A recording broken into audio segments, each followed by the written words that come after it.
সকালবেলা যদি কোনো লীলা স্মরণ করতে হয়, এই লীলাটি স্মরণ করবেন। রাধারানী বহু আগে এই লীলাটি ব্যক্ত করেছিলাম, লীলাটি আমার খুব প্রিয়, নিশ্চয়ই আপনারা মন দিয়ে শুনবেন। রাধারানী প্রতিদিন নন্দালয়ে আসতেন।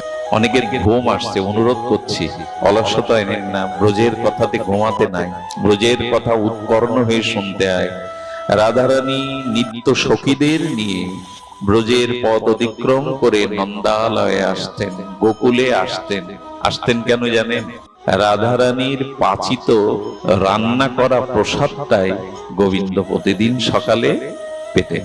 সখীদের নিয়ে আসতেন, রাধারানী রন্ধন করতেন, গোবিন্দকে সেবা করে মা যশোদার আশীর্বাদ নিয়ে প্রতিদিন রাধারানী চলে যেতেন। তার কারণ কি জানেন? দুর্বাসা রাধারানীর হাতের প্রসাদ পেয়ে এত আনন্দ পেয়েছিলেন, অমৃত পেয়েছিলেন, রাধারানীকে আশীর্বাদ দিয়েছিলেন, তোর হাতের রান্না যারা পাবে তারা অমৃত তত্ত্ব পাবে, তারা অমর হয়ে যাবে, তারা দীর্ঘজীবী হবে, তারা সাত্ত্বিক বলবান হবে। এই কথাটা যশোদার কানে গেলে বললে, গোপাল আমার হাতে খেতে চায় না, এত স্বাদী নবনীত মাখন খেতে চায় না, কিন্তু রাধারানীর হাতে যদি আমার গোপালের সেবা দেওয়া যেত, আমার গোপালের বল বৃদ্ধি, কত অসুর আসে, কত বিপদ আমার গোপালের। কীর্তিদা সুন্দরীকে গিয়ে বলল, কীর্তিদা বড় সৌভাগ্যে পেয়েছিস তুই এই লালটিকে, সকালবেলা সখীদের সাথে আমার গৃহে একটু পাঠাস। হ্যাঁ, কীর্তিদাকে বলতেন জটিলা কুটিলা। আচ্ছা, রাধারানী তখন আয়ানের ঘরে, অভিমন্যুর ঘরে। এরপরে যখন রাধারানীর বিবাহ, তো বিবাহ নয়, ভান মাত্র, সেই অভিমন্যুর ঘরে যখন এলো, তখন জটিলা কুটিলাকে বলে গিয়ে রাধারানীকে প্রতিদিন পালকি দিয়ে আনাতেন। আর কি করতেন জানেন? রাধারানী যখন রাঁধতেন না, এলো চুলটা ছেড়ে দিত, গোবিন্দ মাঝে মাঝে জানলার ফাঁক দিয়ে রাধারানীর কেশটা দেখে আনন্দ পেত। প্রেমময়ী তো। খবরদার, এই লীলাতে আবার অন্য চিন্তা আনবেন না, মানসিক চিন্তা এনলে কিন্তু সর্বনাশ। গোবিন্দ দেখতেন বারবার। এরপরে কি হয়েছে জানেন? রান্না করে একদিন গোবিন্দ বলছেন, গোবিন্দ বলছেন তার রোহিণী মাকে, রোহিণী মা, ঠাকুর ঘরে নাড়ু আছে তা তো দিলে না। এই রোহিণী মাকে ইচ্ছা করে ঠাকুর ঘরে পাঠাচ্ছেন গোপাল। কেন পাঠাচ্ছেন জানেন? রাধারানী দূরে দাঁড়িয়ে দাঁড়িয়ে সেবা দর্শন করছেন, যদি রাধারানীর হাতে কিছু পাওয়া যেত। ওদিকে যেই নাড়ু আনতে গেছেন, আরে তখন গোবিন্দ বলছেন, আরে আর কিছু দাও, আরে আরো তো কিছু দাও, কে দেবে, পরিবেশন কে করবে? রাধারানী এগিয়ে দিতে এসে যশোদা দূর থেকে দেখছেন সবাই পাতে নিচ্ছেন, কিন্তু রাধারানী যখন দিতে যাবে গোবিন্দ হাত পেতেছেন, গোবিন্দ হাত পেতেছেন, এবং রাধারানী যেদিন দিয়েছে সেদিন চেটে কুটে সব খেয়ে নিয়েছে। যশোদা বলল, রহস্যটা এই, আমার হাতে ভালো লাগে না, রাধারানী দিয়েছে তো চেটে পুটে খেয়েছে। সেদিন থেকে রাধারানী পরিবেশনও করতেন। কিন্তু কি ঘটলো জানেন? এই লীলাটি প্রতিদিন সংগঠিত হতো, কিন্তু যোগমায়ার উদ্ভাবনী ব্রজলীলা, জটিলা কুটিলা। একটা জিনিস বলি, ভজনের পথে যদি বাধা না থাকে তাহলে আনন্দটা সীমিত হবে। বাধা দরকার, ভজনের পথে বাধাটা দরকার। জটিলা কুটিলাকে বলছেন মা মেয়ে, হ্যাঁ, ছেলেকে বিয়ে দিলাম, মানে আয়ান ঘোষের কথা বলছে, ছেলেকে বিয়ে দিলাম অভিমন্যু। বৃন্দাবনে আয়ানকে ডাকতো অভিমন্যু। অভিমন্যু আমার ছেলেকে বিয়ে দিলাম, আমার বধূ ঘরে এলো সুলক্ষণা, হ্যাঁ, আমার বধূ কিনা যাবে পর পুরুষের জন্য রান্না করতে। জটিলা কুটিলার বাধা। শোন কুটিলা, আমি তোকে, মেয়েকে ডেকে মা মেয়ে আলাপ করছে, জল্পনা করছে। শোন কুটিলা, আজই চলে যা নন্দ ভবনে, গিয়ে নন্দ গৃহিণীকে বলবি, কৃষ্ণ জননীকে বলবি, যশোদাকে বলবি, আমার ছেলে বিয়ে দিয়েছে, আমার বধূ ঘরে এসেছে, হ্যাঁ, যত কলঙ্ক কানাঘুষ হয় আমার বধূ রাঁধতে যায়, কৃষ্ণকে আমি বিশ্বাস করি না, রাঁধতে যায় তাতে কলঙ্ক, আমার ছেলের বধূ সুলক্ষণা রাধারানী, তার কলঙ্ক আমি আর নিতে দেব না, যা। কুটিলা তখন বলছেন, নন্দরানী, মহারানী, নন্দ রাজা, তাদেরকে গিয়ে বললে শুনবে তো? বলে শুনুক আর না শুনুক, চারিদিকে কলঙ্ক ডোরে যাচ্ছে, আমার বধূ কেন রাঁধতে যাবে নন্দালয়ে? আজ থেকে রান্না বন্ধ, আজ থেকে যাবে না, যা। ইনিয়ে বিনিয়ে জটিলা কুটিলাকে শেখাচ্ছে, গিয়ে নন্দরানীকে বল আমাদের বৌমার যাবে না, যত কলঙ্ক কেন আমায় নিতে হয়। যত কলঙ্ক কেন আমার ছেলের বধূর উপরে আসবে, গিয়ে বলো। আর শোন, যদি বলে আমাদের রাজ্যে তোমরা প্রজা হয়ে আছো আর রাধারানীকে রাজ্যে আসতেই হবে, বলবো আজ থেকে আমরা এই রাজ্য ছেড়ে চলে যাব, আর তোমাদের রাজ্যে থাকবো না, কিন্তু কলঙ্ক আর নিতে পারবো না। ইনিয়ে বিনিয়ে শিখিয়ে দিল। কুটিলা চলে এসেছে। নন্দরানীকে বলার সাথে সাথে নন্দরানীর মাথায় বজ্রপাত, কারণ আমার গোপালের পেছনে অগাসুর বগাসুর কত অসুর আসে। এখন রাধারানীর পাচিত অন্ন পেয়েই তো আমার কানাইয়ের বুকে এত বল, এত শান্তি পায়। সে সেবা যদি বন্ধ হয়, আমার কানাইকে আর আমি সেবা করাতে পারবো না। জটিলা পাঠিয়েছেন কুটিলাকে, কুটিলাকে অনেক বলল। নন্দ বললেন না, মা বলে দিয়েছেন। আর শোনেন, মা বলে দিয়েছেন একান্তই যদি রাধারানীর হাতে গোপালের সেবা নিতে হয়, তাহলে ধনিষ্ঠা সখীকে পাঠাবেন, আমাদের গৃহ থেকে রান্না রাধারানী রান্না করে দেবে, তাই সখী এনে দিলে তাই পাবে। যশোদা মা কিছুটা স্বস্তি পেলেন। কিশোর স্বস্তি পাওয়ার পরে যখন এই কথা জটিলা কুটিলাকে রাধারানীকে আঙুল তুলে বলছে, আজ থেকে আর নন্দালয়ে যাওয়া হবে না, আজ থেকে রান্না বন্ধ, যত কলঙ্ক কানা ঘুষো, আমি এই বৃন্দাবনে এতদিন আছি, আমার কোনো কলঙ্ক নেই, যত কলঙ্ক আমার বধূর আমার ছেলের, আজ থেকে বন্ধ, ঘরে দোয়া। যেই শুনেছে রাধারানী আর গোবিন্দ সেবা রান্না করতে পারবে না, ওখানেই অসুস্থ হয়ে পড়ে গেছেন। ললিতা বিশাখা দেখছে তাপ উঠে গেছে ঠাকুরানীর, এবং রাধারানী বিলাপ বলছে সেবা করতে যেতে পারবো না, সেবা করা আজ থেকে বন্ধ। রাধারানীর যখন এই ভাব, রাধারানী প্রায় অসুস্থ, দেহে তাপ উঠে গেছে, সঙ্গে সঙ্গে ধনিষ্ঠা এসে হাজির। ধনিষ্ঠা এসে বলছেন জটিলা কুটিলাকে, আমাদের কৃষ্ণ জননী পাঠিয়েছেন, যশোদা মহারানী পাঠিয়েছেন রানী, যে কিছু পরিপাক করে দাও, নাহলে তো গোপাল সেবা পাবে না। হাই হাই করছে নন্দরানী, বলে এটা সম্ভব? যেই শুনেছে তাপে রাধারানী মসজিদে পড়ে গেছে, যেই শুনেছে ধনিষ্ঠা এসেছে গোবিন্দের সেবা রান্নার জন্য, রাধারানী জ্বরও চলে গেছে, আবেশে উঠে তখন কৃষ্ণ সেবার জন্য উনি রান্না করতে শুরু করলেন। গুছিয়ে দিয়ে দিলেন, তাতে কি আর মন মানে? তাতে কি আর মন মানে? জড়ো জড়ো শরীরে বিষময় হয়ে গেল তাপে, আর যেতে পারবো না। আর প্রাণনাথকে এইভাবে নিজের হাতে রান্না। দেখুন, মেয়েদের মায়েদের একটা স্বভাব আছে, যাকে তারা খুব ভালোবাসে তাদের মনের মধ্যে একটা স্বপ্ন লুকিয়ে থাকে, কবে হাতে করে রান্না করে তাকে সেবা করাতে পারবেন। এই সেবা করালে সে খুব আনন্দ পায়। হাতে করে রান্না করে সেবা করে যখন সে পরিতৃপ্ত পায়, তখন সমস্ত আনন্দ তার হৃদয়ে ভরে যায়। তো তখন কি হলো, ধনিষ্ঠা রাধারানীর কানে কানে এসে কি বলে গেল বিড়বিড় করে। আর এই যে বিড়বিড় করে বলল, সেই বলাতে রাধারানী উঠে বসেছে বটে, কিন্তু রাধারানী সখীদেরও কানে কানে ললিতা বিশাখাকে বলল। কি বলল জানেন? কি বলল শুনুন সেই রহস্য।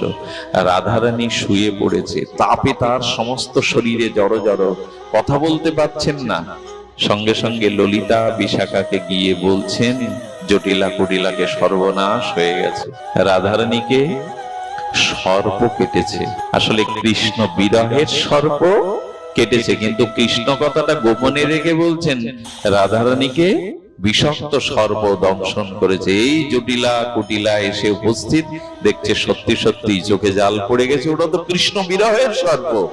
সেই বিরহের জাল পড়ে গেছে, সমস্ত অঙ্গে তাপ আর তাপ।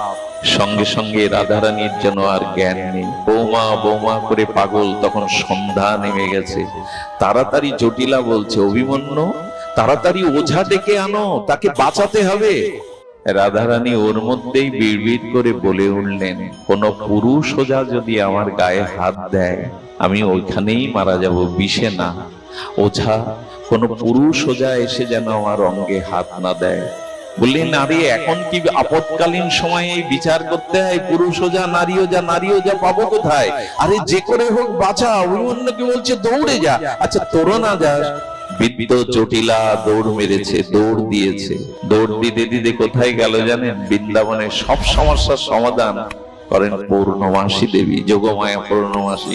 পূর্ণমাসীর চরণে গিয়ে বললেন, পূর্ণমাসী আমার বধূ সুলক্ষণা লক্ষ্মী সাক্ষাৎ সর্প দংশন করেছে, চোখে জাল পড়ে গেছে, তাকে বাঁচাও। হ্যাঁ, তাকে বাঁচাও। আসলে এই যুক্তিটা গোবিন্দ ধনিষ্ঠা সখীর দ্বারা রাধারানীর কানে দিয়েছেন, আর ললিতা বিশাখা সেই যুক্তিতে সর্বাঘাতে বলেছেন।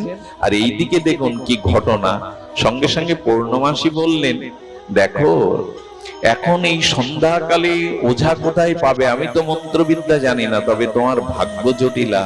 আজকে না নান্দিমুখীর এক বোন কাশী থেকে এসেছে। নান্দিমুখীর এক বোন কাশী থেকে এসেছে, তিনি সাক্ষাৎ শিবের কাছ থেকে বর পেয়েছেন চিকিৎসার। আরে উনি গিয়ে দাঁড়ালেই বিষ নেমে যাবে। বলে তাড়াতাড়ি বলুন, তার চরণে পড়বো, আমি তার চরণ ধরে নিয়ে যাব। বলুন সে কে? বলেন তার নাম বিদ্যাবলী। যাও নান্দিমুখীর ঘরে।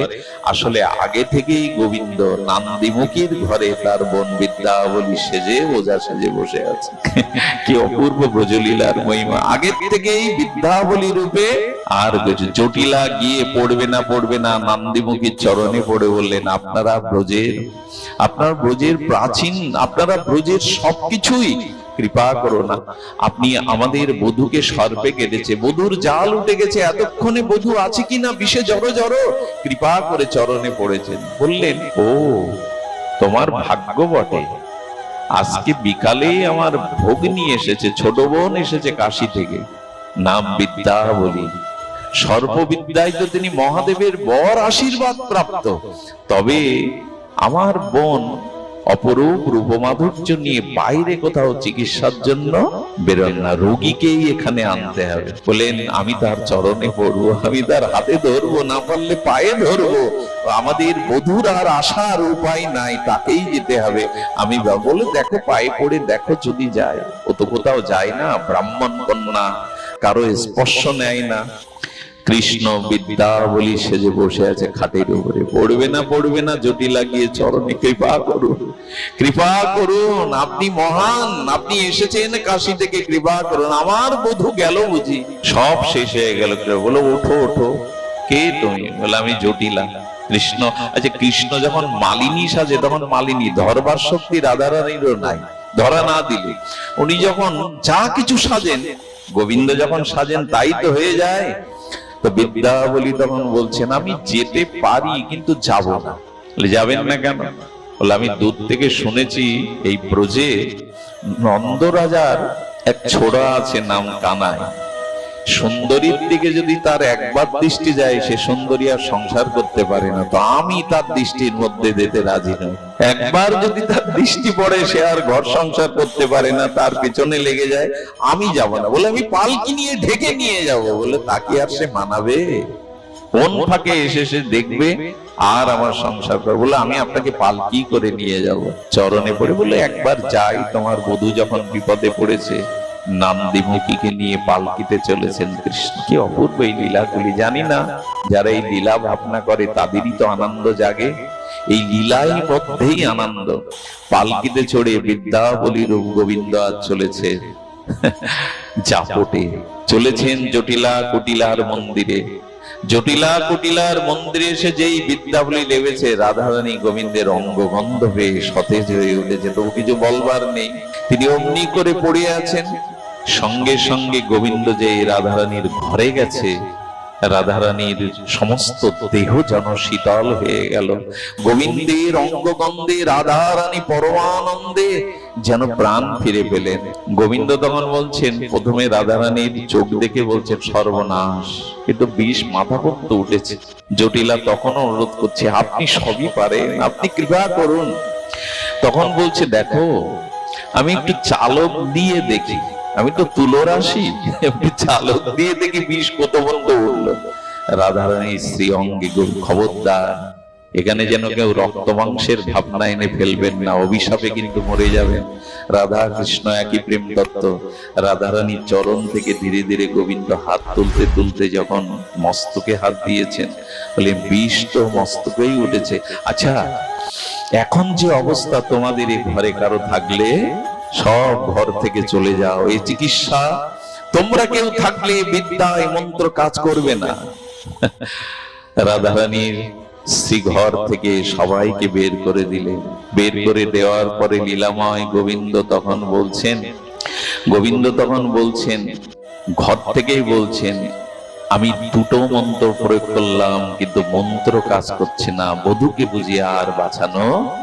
জটিলা তখন মাথায় হাত দিয়ে কাটছে, যেভাবে হোক বাইরে থেকে বলছেন দরজার এবারে, বলি একটা উপায় আছে, এইটা হলো শেষ উপায়। শেষ উপায় কি? ভগবান শিবের বরে যে সর্প দংশন করেছে সেই সর্পকেই মন্ত্র দ্বারা এনে ওইখান থেকে বিষ তুলতে হবে। বাইরে থেকে জটিলা কুটিলা বারবার মাথা করছে আর বলে, কৃপা করুন হে বিদ্যা বলি, কৃপা করুন, বধূকে বাঁচান। গোবিন্দ তখন মুখে মুখে বীণ বাজাতে শুরু করেছেন। এই বীণ বাজানোর পরে কি ঘটেছে জানেন? ওই যে সাপ এসে বিষ তুলে নেবে, গোবিন্দ তখন ডবল রোল করছেন, অর্থাৎ সাপের ভূমিকায় রোল করছেন আর নিজেও রোল করছেন। অর্থাৎ সাপ আর গোবিন্দের কাছে কোথায়? ওই বীণ বাজাতে বলছে, হ্যাঁ সর্প এসেছে, হে সর্পরাজ, হে নাগরাজ, আমি বলছি তুমি কথা বলো, কে তুমি? বাইরে থেকে শুনতে হবে এরকম শব্দ করছে, সব যেরকম সব করে, বলে হে নাগরাজ তুমি নিজেকেই বলো, কে তুমি? বলে আমি ভগবান শিবের কাছে থাকি। তুমি কেন দংশন করেছো? দংশন করব না, রাধারানীকে দংশন করেছি, রাধারানী সতী লক্ষ্মী, রাধারানীর জন্যই এদের সংসারে উন্নতি, ব্রজের শান্তি। আর দংশন করেছি যাতে রাধারানী মারা যায়। রাধারানী সতী লক্ষ্মী মারা গেলে অভিমন্যু মারা যাবে অভিশাপে, আর অভিমন্যুর শোকে এই বুড়ি জটিলা কুটিলা এরাও মরবে, নির্বংশ হবে। এই জন্য আমি দংশন করেছি। এরকম করছে গোবিন্দ, সাপের অভিনয়।